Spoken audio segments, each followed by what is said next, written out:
Les agradezco a todos los que hicieron planes y organizaron su vida, su trabajo para poder estar durante la semana que hoy concluye. Sé que fue un esfuerzo, sé que fue una buena voluntad de aquellos que vinieron a la iglesia noche con noche, o los que se esforzaron en venir algunas noches. Les agradecemos. Eso significa que tienen el buen espíritu de apoyar la misión de la iglesia. Somos una familia y Dios le dio a la iglesia una misión. Y qué bueno que ustedes, al sentirse parte de la misión, hicieron esfuerzos, vinieron. Muchos de ustedes estuvieron involucrados en diferentes comisiones, lo cual también les agradezco por ese compromiso con su iglesia, por su bondad y por su esfuerzo de estar aquí. Algunos trajeron invitados, eso también es muy bueno, porque tenemos que compartir el amor de Dios con otros. A todos los que hicieron una parte, les agradezco de todo corazón.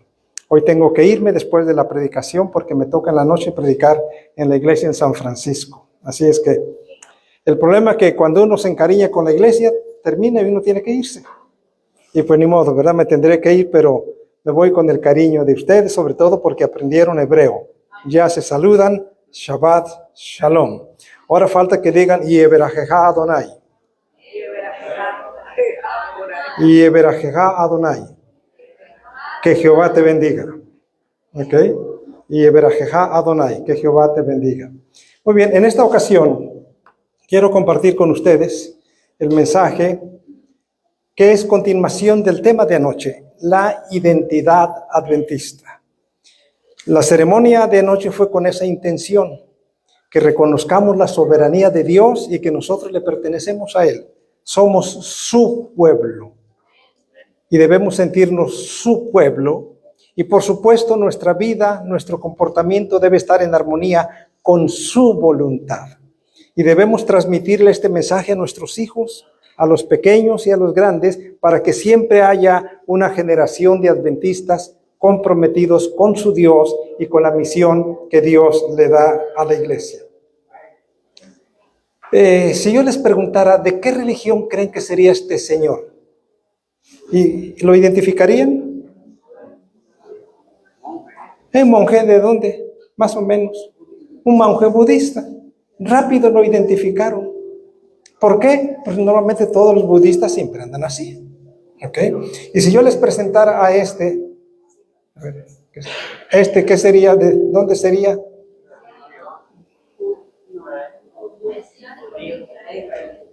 ¿Y este? Este es judío, ¿verdad? ¿Y el otro? Musulmán o islámico. ¿Ok? Entonces noten, ellos tienen una identidad que sin que nos digan ya los identificamos. Porque la forma de vestir, en caso de ellos, nos dice a quiénes son. ¿Y cómo sería un adventista? Que diga, mira, ahí va un adventista. ¿Habrá forma de que nos identifiquen? Pareciera ser que no, ¿verdad? Pero ellos sí, fácilmente los identificamos. Y si preguntáramos, ¿estos de dónde son? Los de abajo. ¿Son de México? Pues claro, ¿verdad? Sí, pues es fácil. ¿Y los de arriba?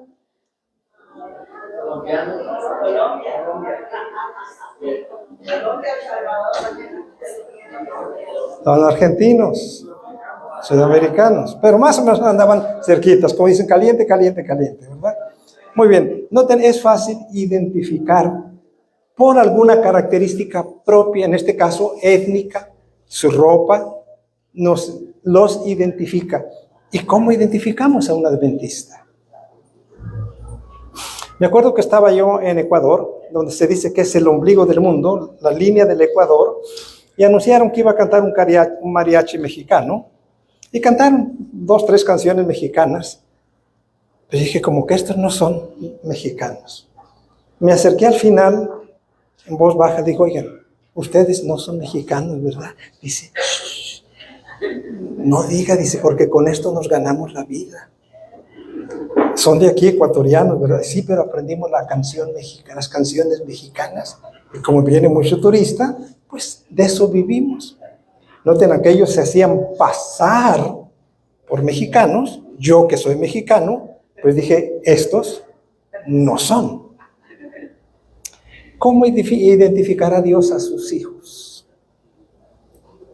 O aquellos que parecen sus hijos, pero no son.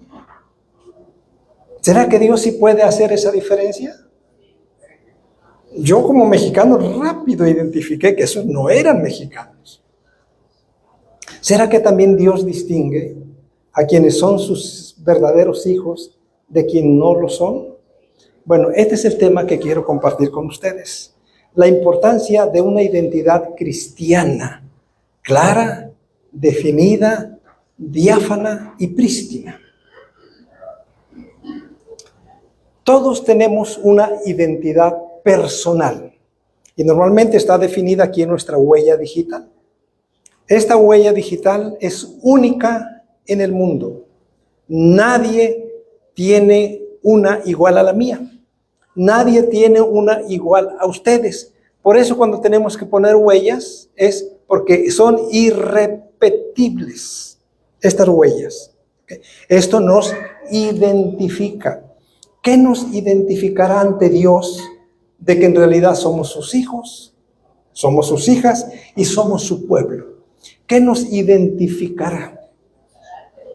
Bueno, esto es lo que quiero que estudiemos. Por eso la celebración de anoche tiene que ver con formar una identidad cristiana en la familia y una identidad cristiana especialmente en nuestros hijos. Cuando los chicos están pasando por la adolescencia, más o menos de los 14 años en adelante, aunque la preadolescencia comienza un poquito antes, pero en esta etapa, 13, 14, 15 hasta los 18 años, se espera que cada chico, hombre o mujer, pobre o rico, alto o bajito, cristiano o no cristiano, todos tenemos que pasar por un proceso de identidad. Cuando una persona logra adquirir una identidad, se va a convertir en un adulto con madurez, con responsabilidad, sabe por qué está en la vida y normalmente va a ser una persona exitosa en la vida a lo que se dedique. Adquirió una identidad. Los que no adquieren la identidad andan confundidos toda la vida, no saben ni qué van a hacer, empiezan una cosa y luego otra, no saben para qué sirven o si sirven para algo o no sirven para nada. Y son personas conflictivas el resto de su vida. Entonces, la identidad psicológica es básica para que nos convirtamos en hombres y mujeres integrados, hombres y mujeres de bien. Para que las personas puedan adquirir su identidad, necesitan contestarse esas preguntas. ¿Quién soy? ¿Qué hago? ¿Y hacia dónde voy? Eso es lo que le va a dar sentido a la vida. Y cuando yo le encuentro sentido a la vida, disfruto la vida y aprovecho bien la vida. Si no le encuentro sentido, estoy desorientado, estoy perdido, ni disfruto la vida, ni la hago disfrutar a otros. Entonces, vean, por eso es muy importante que cada joven, cada señorita pase por ese proceso y adquiera su identidad personal. Pero también vamos a necesitar una identidad espiritual. La identidad espiritual tiene que ver con los valores. ¿Qué valores tengo?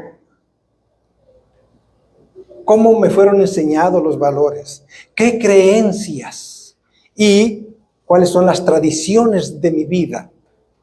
Y así también tenemos que tener una identidad de grupo. Se le llama identidad social. ¿A qué grupo pertenezco? ¿O a qué iglesia pertenezco? ¿Con quién yo me identifico? ¿Con quién no me identifico? Me acuerdo que una vez iba yo a una reunión, iba pasando por ahí, vi un grupo de gente que se reunió y pues, yo no sé si a ustedes, pero a veces como que el chisme llama la atención, ¿verdad? Yo sé que a ustedes no. Me dio la curiosidad y me acerqué a la gente y tan pronto me acerqué, todo el mundo me vio así como que dice, por mi forma de vestir, pues yo no pertenecía a ese grupo. Me dijeron, no me lo dijeron, ¿verdad? Con palabras, pero como dijeron, yo no pertenecía, o ellos decían, este no pertenece a este grupo por la forma como viene. Entonces, de alguna manera nosotros pertenecemos también a grupos. La iglesia es un grupo. Hay una identidad bien marcada en esta iglesia que distinga estos son adventistas de Bakersfield? ¿O no hay ninguna identidad que digan, ¿de dónde serán? Como estos que me veían, ¿y de qué es? ¿Okay? Entonces, necesitamos todos adquirir una identidad, primero individual, de grupo y de familia. ¿Qué nos identifica? ¿Cuál es la identidad de los adventistas? Ahora, para eso, lo que nos va a ayudar a ir adquiriendo una identidad son estas 4 cosas. El primero es la familia, nos da sentido de identidad, nos da sentido de pertenencia. Nuestros amigos también contribuyen a que se forme bien nuestra identidad, y después la religión, y después las tradiciones que nosotros tenemos. Todo eso va contribuyendo a que yo adquiera una identidad personal y una identidad religiosa o de grupo. Para eso se necesitan mucho las tradiciones. Por eso, hermanos, es bueno que ustedes sigan en su casa celebrando el culto familiar entre semana. Y por eso es bueno también que celebren lo que tradicionalmente llamamos recepción de sábado. Y yo quiero que mejor le pongan el nombre que yo les mencioné ayer. Celebración del Shabbat. ¿Ok? En la medida que nosotros tenemos esas tradiciones, estamos inculcando valores y estamos inculcando creencias en nuestros hijos. Entonces fácilmente ellos, cuando crezcan y se vayan de su casa, van a estar conectados con ustedes por sus tradiciones, por sus valores y por sus creencias. Por eso es importante las tradiciones. Ahora, y sobre todo es más importante, hermanos, porque nosotros estamos inmersos, querramos o no, lo entendamos o no, estamos inmersos en un conflicto que en teología le llamamos conflicto cósmico. Y al decir un conflicto cósmico quiere decir que es el universo entero que se está dando este conflicto. Y este conflicto es entre el bien y el mal. Y persona que nazca ya está en ese conflicto, aunque diga yo no quiero, ya está. Porque desafortunadamente el conflicto comenzó en el cielo cuando Lucifer se rebeló contra Dios, desafió la autoridad de Dios, renunció a adorar a Dios, renunció a servirle a Dios y peleó contra Dios. Pero fue expulsado del cielo y se vino aquí a la tierra. Por eso dice el libro de Apocalipsis 14:12, ¡ay de los moradores de la tierra! Ese clamor que dicen los ángeles, ¡ay de los moradores de la tierra! Porque el dragón ha descendido a vosotros teniendo grande ira. Si el dragón ya espanta, pues un dragón airado, pues espanta más. Y la Biblia dice, ¡ay de los moradores de la tierra! Porque el diablo ha descendido a vosotros teniendo grande ira. Y esa ira pronto la puso en práctica al hacer caer a Adán y a Eva. Los indujo a desconfiar de Dios. Los indujo a rebelarse contra Dios. Y esa es la esencia de la rebelión. Desconfiar de Dios y rebelarme contra Él. Y entonces dice la Biblia en Génesis 3:16 que ese conflicto se queda aquí en la tierra. Y desde entonces el conflicto existiría entre la simiente de la mujer que simboliza la iglesia y la descendencia de la serpiente que simboliza a las personas rebeldes en contra de Dios. Y pondré enemistad entre ti y la mujer y entre su simiente, dice otra versión, entre sus descendencias. Entonces esto demuestra, hermanos, que en el mundo solamente existen 2 grupos. Los que deciden ser leales a Dios y los que deciden desafiar la autoridad de Dios. Desafortunadamente a veces las filosofías modernas quieren convencernos de que no debemos quedarnos en una situación binaria de 2 solamente. Nos enseñan que hay 2, 3, 4, hay muchos grupos. Y nos los enseñan de diferentes maneras. Por ejemplo, una forma, hoy hablan de la diversidad sexual. ¿Ok? Para enseñarnos de que no hay una forma única de tener intimidad, si hay una diversidad. ¿Okay? Y nos enseñan también que hay la metamodernidad, el posmodernismo nos dice que hay, le llaman tribus sociales, o sea, que cada quien pertenece a un grupo, a otro, a 10, a 20, que somos tan heterogéneos que no podemos circunscribirnos a 2. Pero la Biblia dice que solamente habría 2 grupos. La descendencia de la mujer, o sea, cristianos, y la descendencia de la serpiente, no cristianos. Y no cristianos por elección. No es que Dios escoja unos, a ver, tú para acá, tú para allá. Tú para acá, tú para acá. No es que Dios arbitrariamente, es que es una decisión voluntaria que cada uno tenemos de reconocer a Dios, de servirle a Dios, y aquellos no reconocen a Dios y dicen, Dios aquí, tú conmigo no. Entonces, desde entonces, según el Génesis, este conflicto entre dos filosofías de vida, dos estilos de vida, existiría hasta el fin del mundo. Y después la mensajera del Señor nos da esta ampliación. Caín y Abel representan dos clases de personas que existirán hasta el fin de los tiempos. Solamente dos. No hay variedades como en el supermercado para escoger. Habrá dos grupos de personas. Y cada persona decidirá voluntariamente a qué grupo va a pertenecer. Vamos a ir ampliando cuáles son estos dos grupos. Primero, Caín vivió para endurecer su corazón. Esta es la característica de un grupo.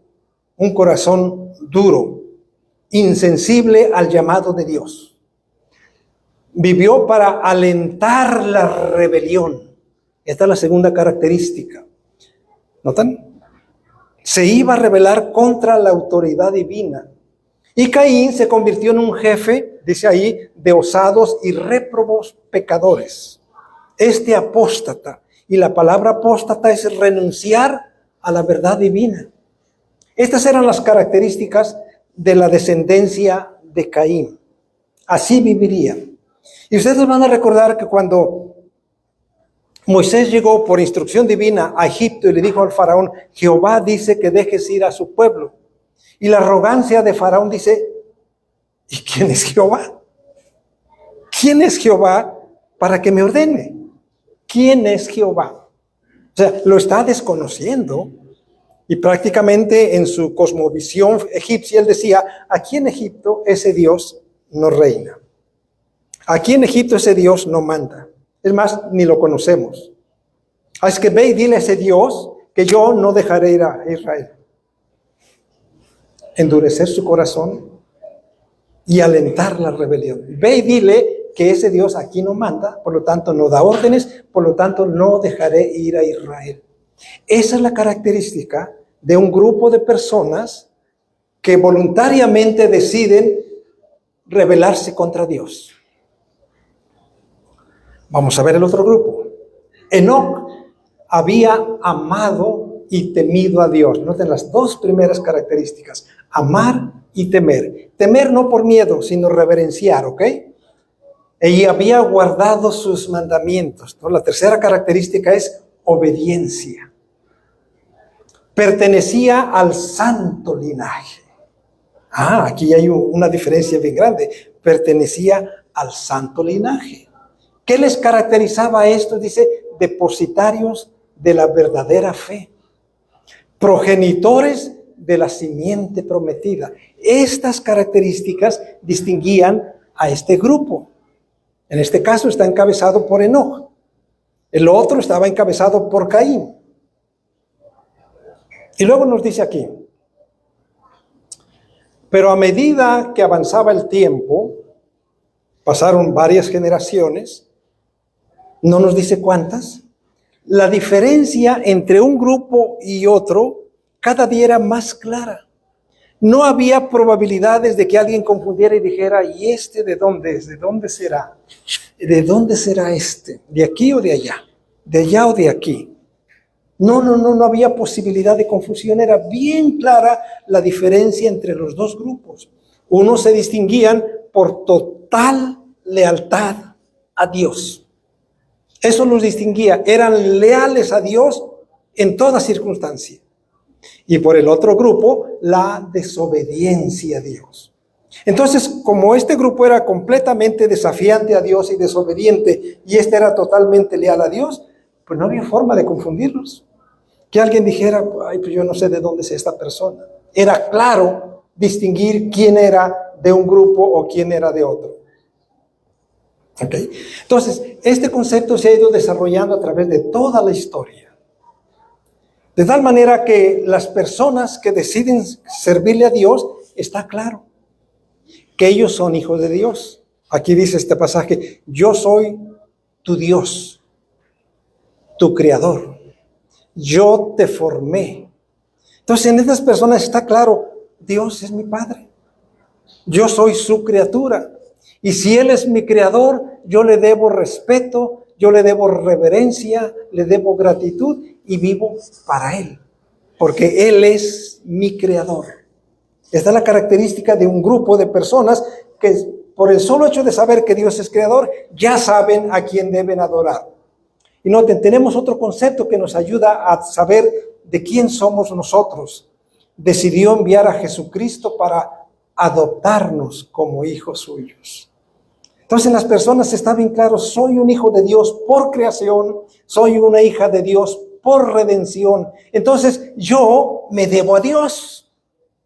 Yo me debo a Dios y voy a vivir para honrarlo, voy a vivir para glorificarlo y voy a vivir para servirlo y haré su voluntad. Esta es la característica de un grupo que voluntariamente reconoce a su creador, a su redentor y va a vivir para servirle. El otro grupo dice no. Eso de que Dios me diga qué hacer, no. Eso que Dios me mande instrucciones, a mí con eso no va Dios. Yo hago lo que yo quiero. Y si algún día quiero ir a la iglesia, pues voy, si no, no voy. Pero a mí nadie tiene que decirme, y en ese nadie incluye a Dios, no solamente a sus padres o a sus maestros. A mí nadie me tiene que decir qué. Un total rechazo a la soberanía de Dios. Un total rechazo a aceptar que Dios es tu Padre y que le debes reverencia. Esta es la característica de la lucha cósmica, el conflicto entre el bien y el mal. Ahora, noten que tristemente la Biblia nos presenta un pasaje. Abran el libro de Jueces, capítulo 2. Vamos a leer algunos pasajes. Entonces, por mucho tiempo, el pueblo de Israel se caracterizó por esto. Era un pueblo que sabía quién era su Dios y que sabía quién deberían servirle. En medio, Israel vivió todo el tiempo en medio de naciones idólatras, paganas, que tenían muchos dioses. Tenían dioses para todo.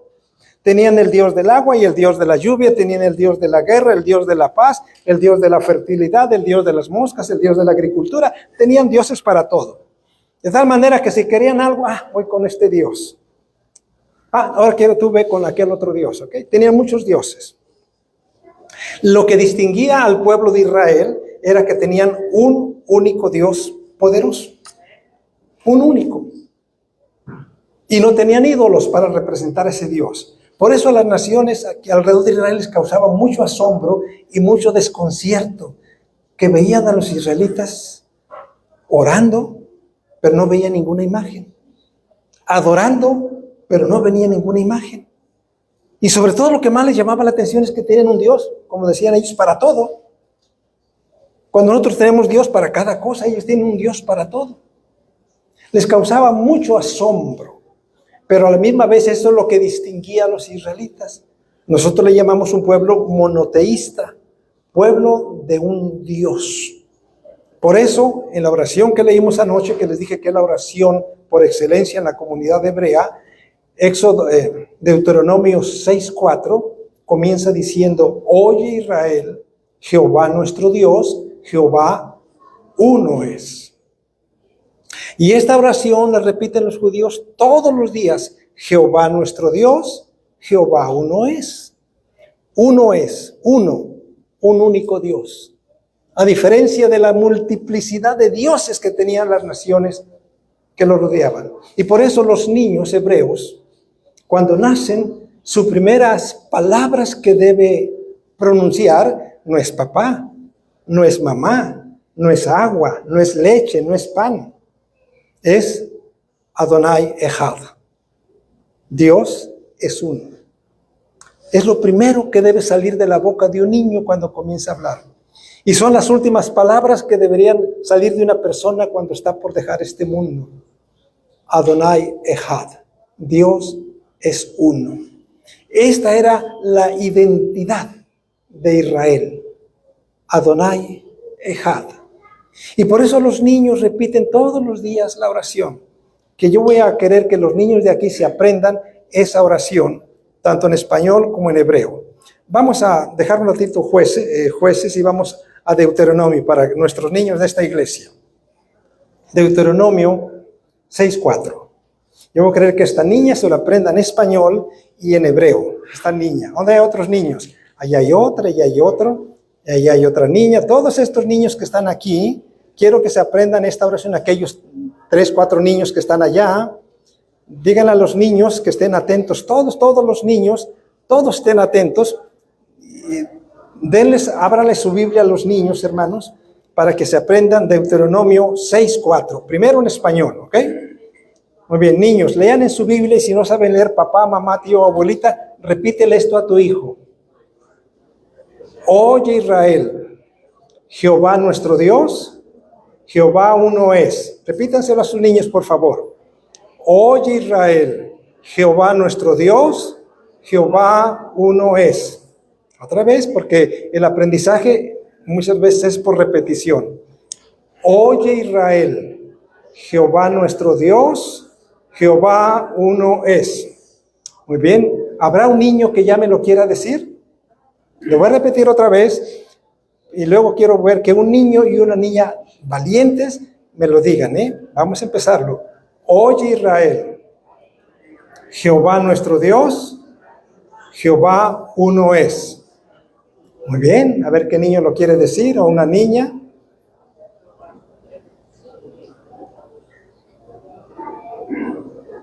Si son penositos, pueden leerlo en inglés también. Dios entiende inglés. ¿Ok? Ayúdenles, papás, para que se lo aprendan. No me voy de aquí hasta que un niño y una niña me lo digan.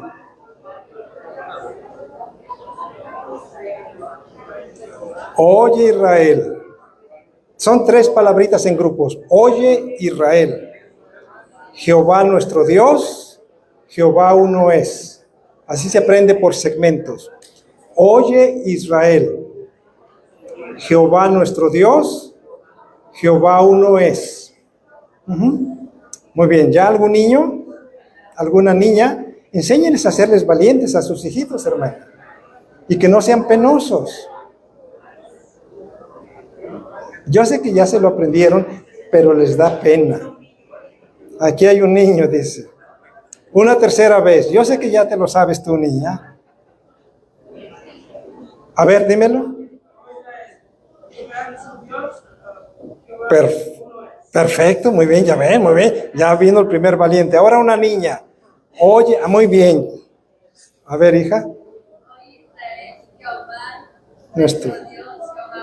Perfecto, felicidades, hija, muy bien. Y yo sé que tú ya te lo sabes. A ver. Oye, Jehová. Anda, yo te ayudo. Jehová nuestro Dios.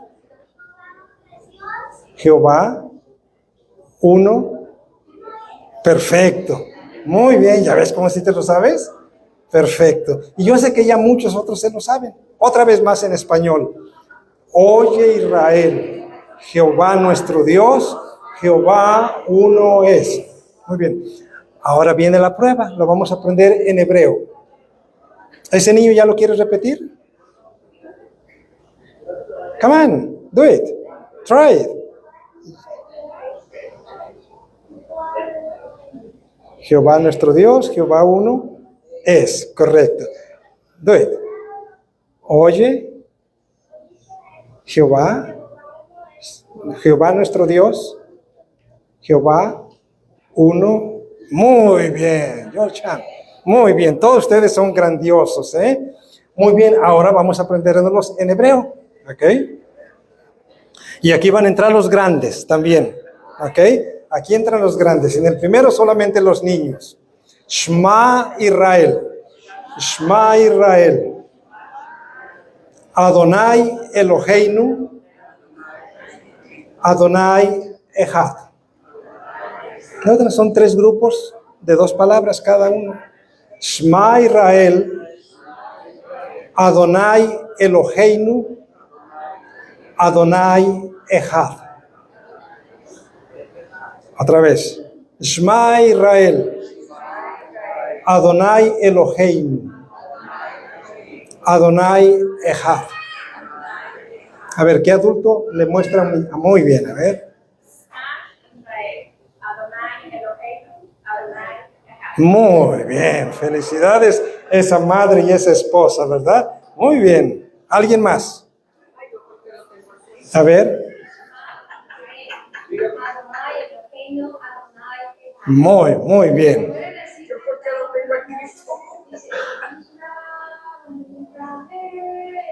Al rato lo cantamos. Al rato lo cantamos. A ver, hermana. No. Shema. Israel, Adonai Elohai, Adonai. Muy bien. Entonces, ya lo aprendimos. Oye Israel, Jehová nuestro Dios, Jehová uno es. Shema Israel, Adonai Eloheinu, Adonai Echad. Y luego ya podríamos seguir. Baruch Shem Kevod Mahulto Leolam Maed. Beachabachta et Adonai Eloheja, ubechol meodeja, bechayuja de barim, ja ele asher, anohim et sabeja. Y podríamos seguir ahí. ¿Okay? Bueno, esta es la oración de Deuteronomio 6, 4 al 9. Esto era lo que les daba identidad. Y los padres lo repetían. Y lo repetían y lo repetían a sus hijos.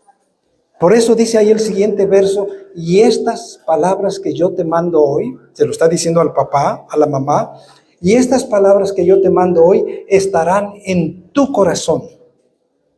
Y las repetirás a tus hijos, estando en tu casa y andando por el camino, al acostarte y al levantarte. Y las pondrás como una señal en tus brazos y estarán como frontales entre tus ojos. Esta enseñanza era para que supieran quiénes son, a quién sirven y para qué viven. Así es como se formaba la identidad de un niño hebreo hasta hoy.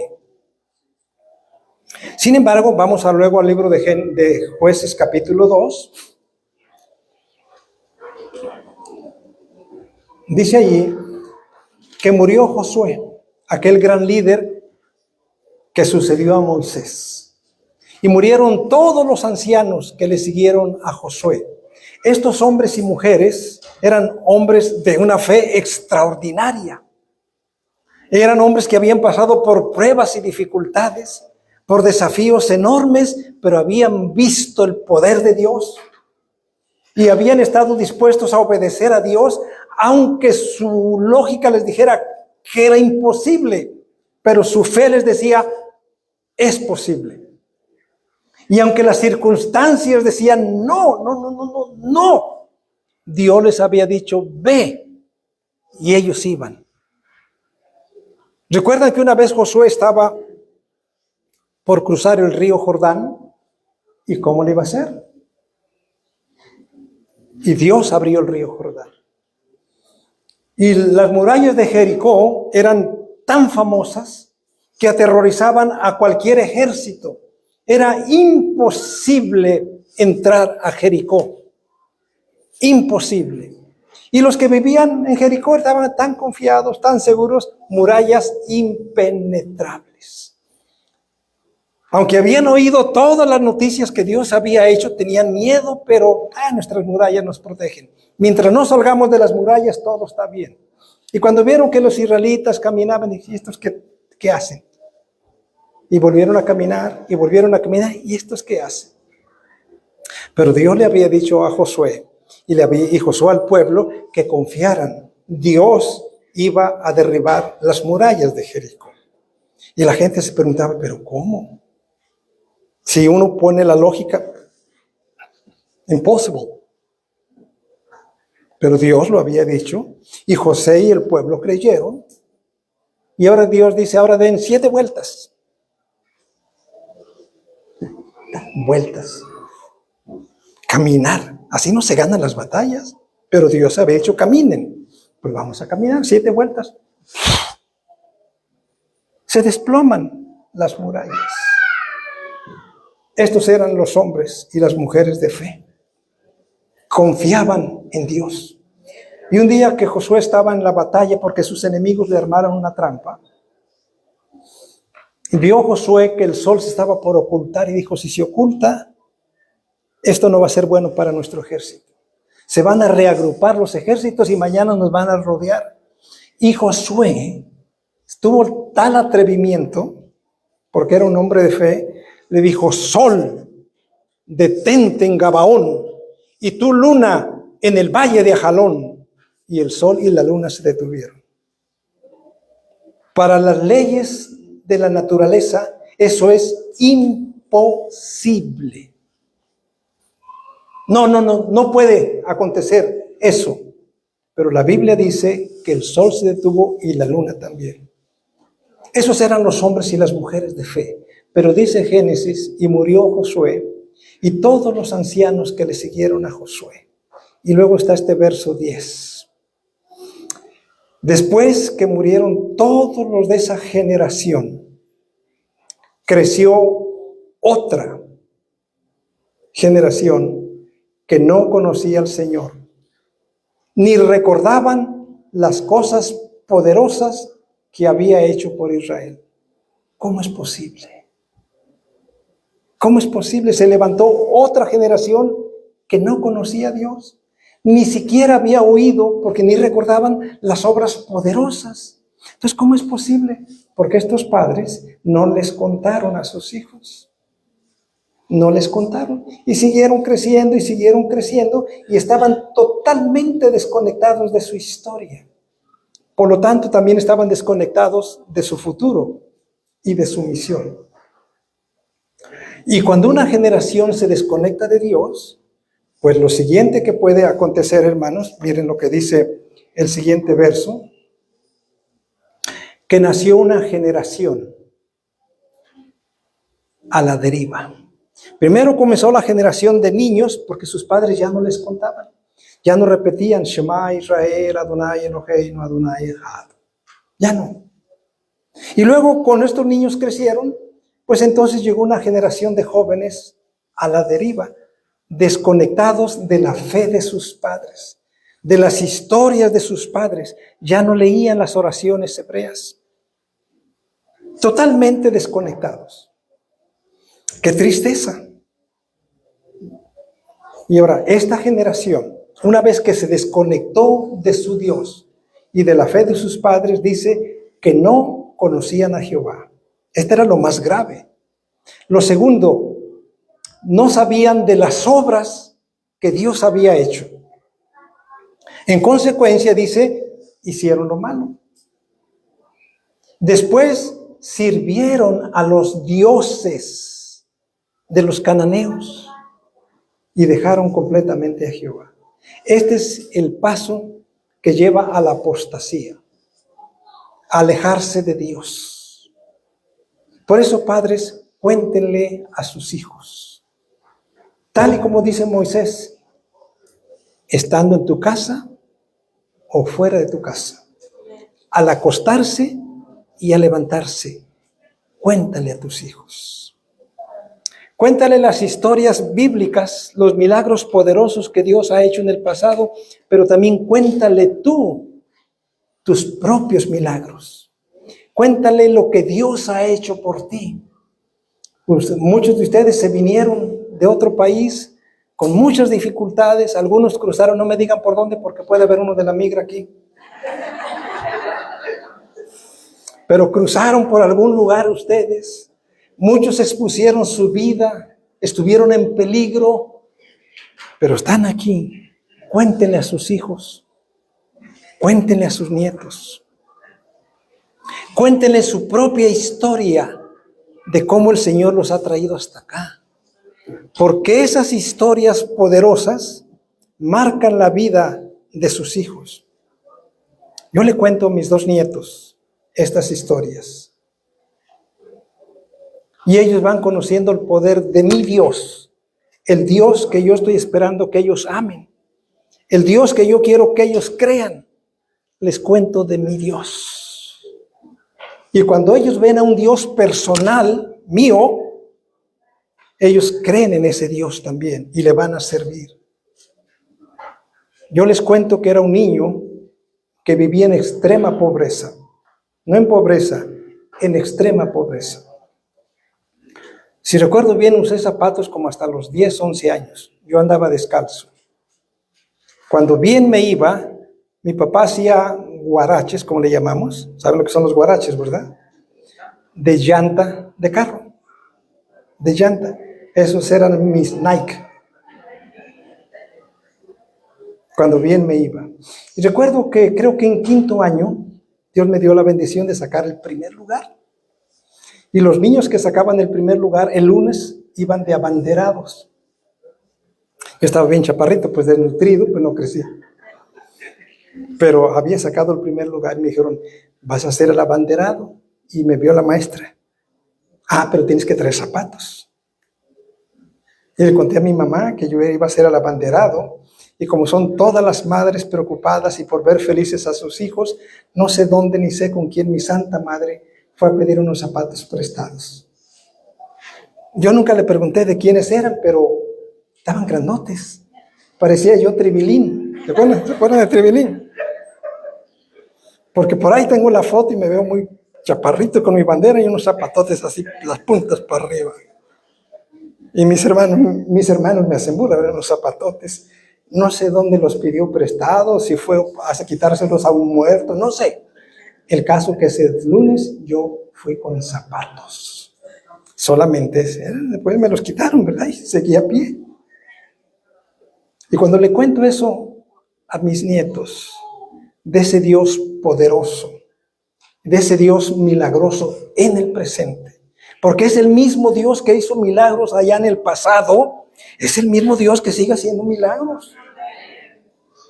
Cuéntale a tus hijos, para que no se levante otra generación que no sabe de las obras que Dios ha hecho y que después hagan lo malo ante los ojos de Jehová porque no conocen a ese Dios.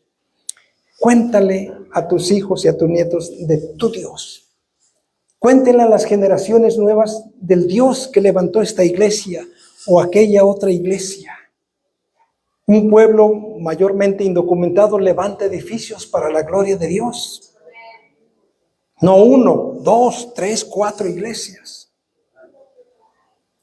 Dios me dio el privilegio de, cuando trabajé en Phoenix como pastor, compramos una iglesia que hace 13, 14 años nos costó $1,600,000.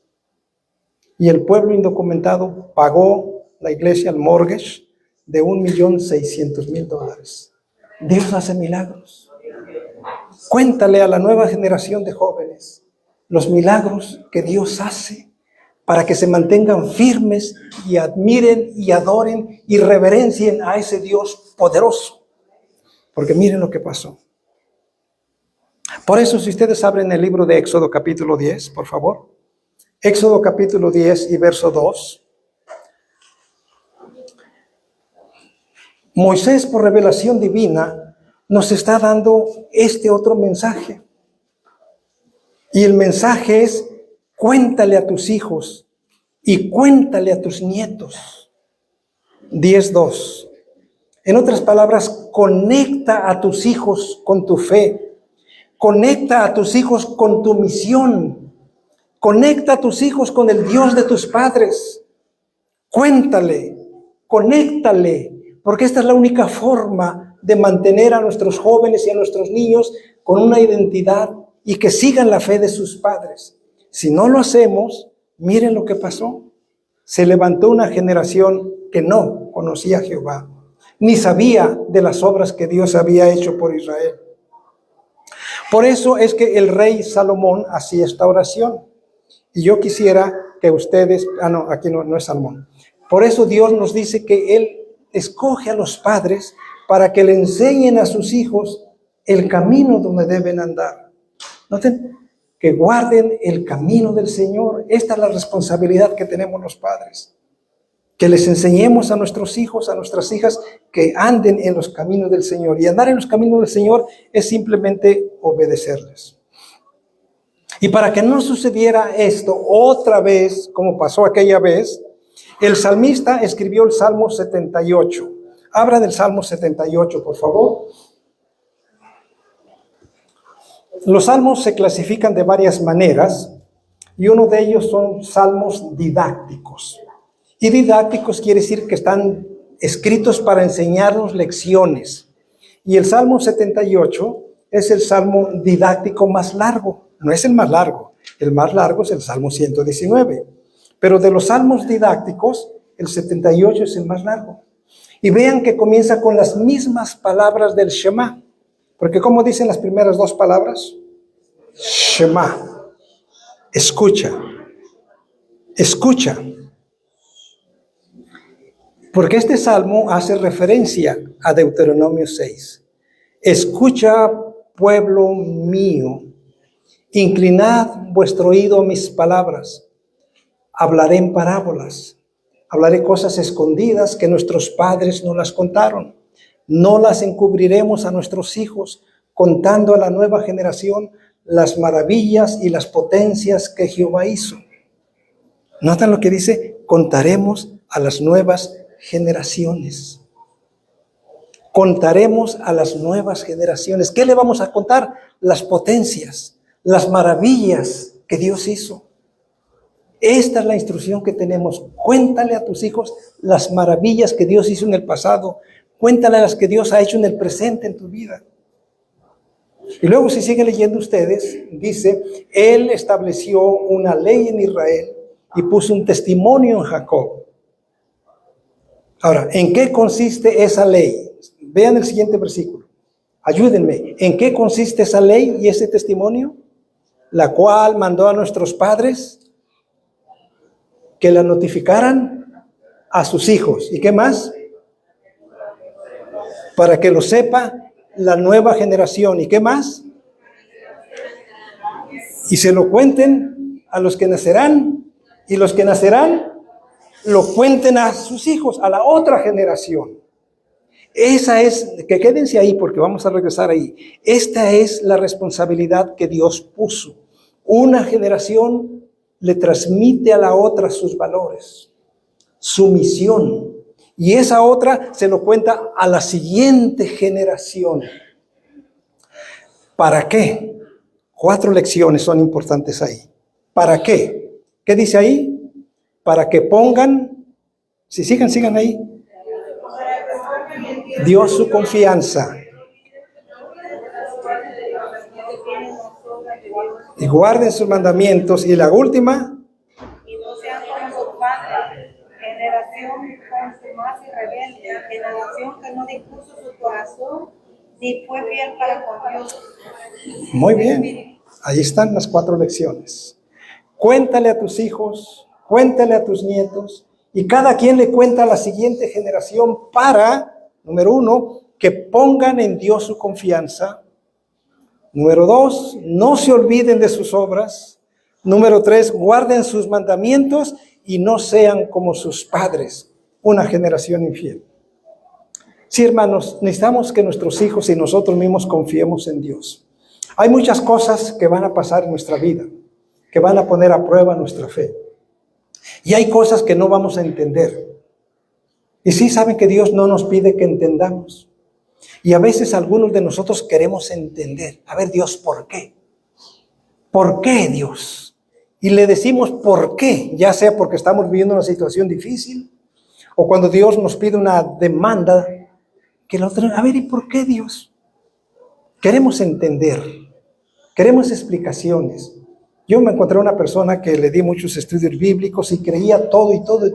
Dice, nada más no me hable de los diezmos, porque yo de eso no creo, Y me decía, pero explíqueme por qué Dios lo pide. Pues no sé, Dios lo pide. No, pero explíqueme por qué Dios. Y mucha gente sí quiere explicaciones. ¿Ok? Pero saben que Dios nos pidió que confiáramos. Dios no nos pide que entendamos todo. No, tampoco quiere que seamos necios, ¿verdad? O ingenuos. Dios nos ha dado mucha instrucción. Dios nos ha dado muchas lecciones. O sea, no, el cristiano no es una persona tonta. Pero hay ocasiones que no vamos a entender. Y Dios no pide que entendamos. Dios pide que confiemos. ¿Qué pide Dios? ¿Acaso nuestros niños nos entienden todo? No. Pero si confían en nosotros, lo van a hacer. Es lo que Dios pide. Y aquí dice, para que pongan en Dios su confianza.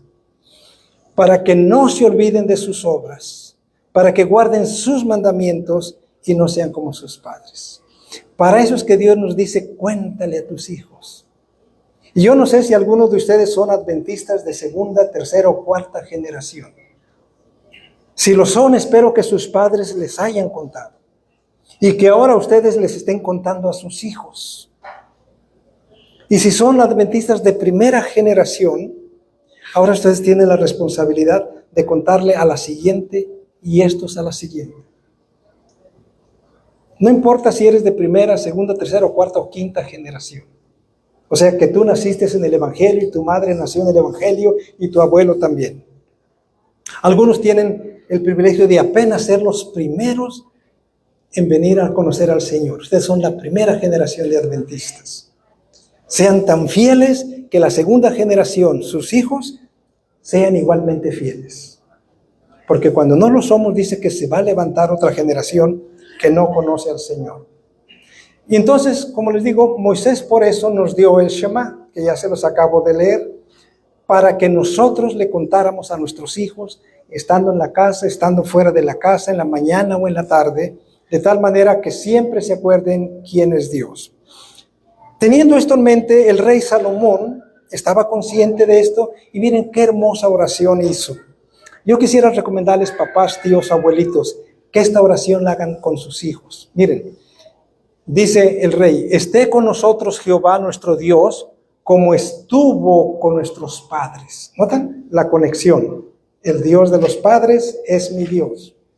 Y no nos deje ni nos desampare. Ahora vean esto, incline nuestro corazón hacia Él para que andemos en todos sus caminos y guardemos sus mandamientos. Esta es la oración que debemos hacer con nuestros hijos. Inclina el corazón de mi hijo, Dios. Y les voy a recomendar, papás, tíos, abuelitos, vayan a la cama de su niño, o de su bebé, o de su hijo, aunque tenga 20 años, o de su hija, y vaya y haga esta oración. Señor, te pido que inclines el corazón de Rebequita para que ande en tus caminos. Señor, te pido que Jorge, este muchacho de 20 años, inclina el corazón de Jorge para que ande en tus caminos. Haga esa oración por sus niños pequeñitos. Me acuerdo que un padre, aunque no se les voy a recomendar, ¿verdad? Pero este padre así oró. Su hijo, que había crecido en la iglesia, empezaba a andar en malas amistades y comenzaba a tener malas prácticas y al padre le preocupaba. Y un día fue a la cama de su hijo de 20 años. El muchacho pareciera ser que ya estaba dormido, pero no, porque su mamá le dijo, tu papá siempre va a orar por ti, hijo, todas las noches. Y quiso saber qué oraba su papá. Haz que se hizo dormido. Y llega el papá y dice, Señor, tú sabes que mi hijo lo dediqué a ti. Estuvo en mis brazos y te lo dediqué a ti, Señor. Pero este muchacho anda en malos caminos ahora. Está tomando malas decisiones. Señor, antes de que se equivoque más, llévatelo mejor.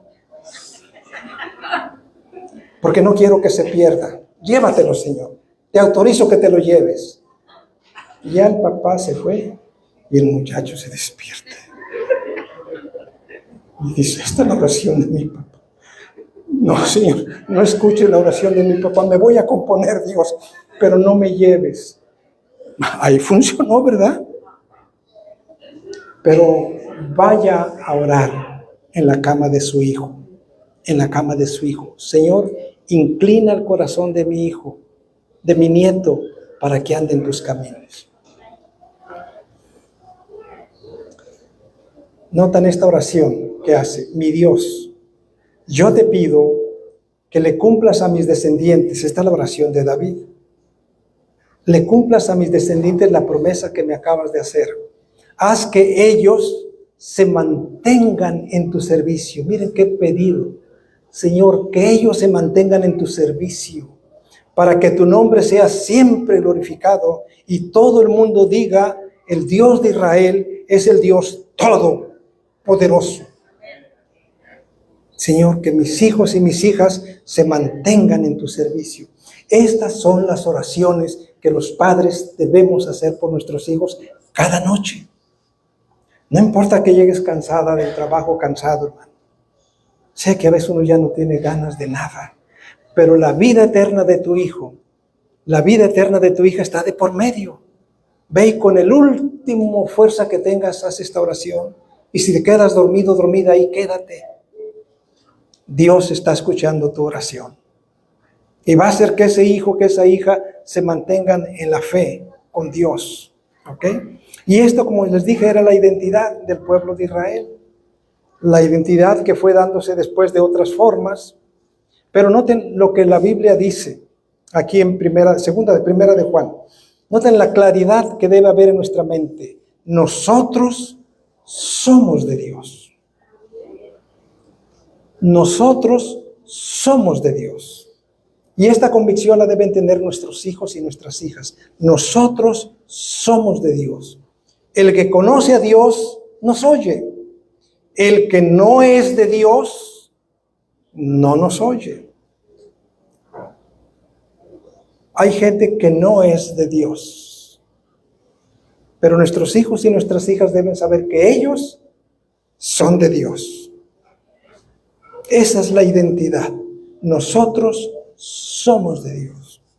Y queridos hermanos, como iglesia, nosotros somos de Dios. Por eso debemos amarnos unos a otros. Por eso debemos estar unidos. Por eso debemos mantener el cariño, porque somos de Dios. En la iglesia no hay lugar para pleitos, para atacarnos, para desconfiar. Si yo de este grupo, no. Somos de Dios. Y ese espíritu de unidad, de fe, de confraternidad debe existir siempre. ¿Por qué? Porque somos de Dios. Los que no son de Dios, esos tienen otros comportamientos. Pero si nosotros somos de Dios, pues nos vamos a comportar como Dios. Y noten, ellos son del mundo. Por eso hablan del mundo. Y el mundo los oye. Querido joven, los del mundo hablan de una forma, se divierten de una forma, tienen ciertas prácticas porque son del mundo. Tú no eres del mundo, joven. Señorita, tú no eres del mundo. Entonces no tienes que vivir como ellos viven, porque tú no eres del mundo. Nosotros somos de Dios. Y que esta identidad espiritual quede en ustedes, querida familia, quede en sus hijos, los chiquitos y los grandes, para que todos tengamos la certeza quiénes somos, el pueblo que vive para honrar y servirle a Dios, el pueblo que está esperando que Cristo venga pronto y que hemos tenido un sentido de pertenencia que nada, ni doctrinas, ni prácticas nos van a separar, ni diferencias que a veces aquí encontremos. Tenemos una identidad a toda prueba. Entonces, en la medida que nosotros adquirimos esta identidad, hermanos, seremos la iglesia que pronto va a ver que Cristo venga en gloria y majestad. Para eso existimos, para predicar que Cristo viene pronto. Y para predicar que Él es el único soberano a quien debemos amar y servir. Y que estamos caminando a la patria prometida. Estamos aquí en peregrinaje. Pero un día Jesús va a llevar a su pueblo, a sus hijos, a la tierra prometida. Como lo hizo en el pasado, lo va a hacer hoy.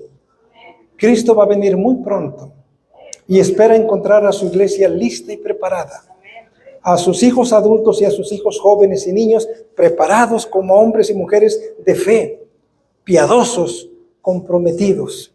Y mientras el Señor no viene, el Señor quiere que compartamos su amor con todas las personas, que cumplamos una misión de evangelizar a otros para que también confíen en ese Dios y se preparen para la eternidad.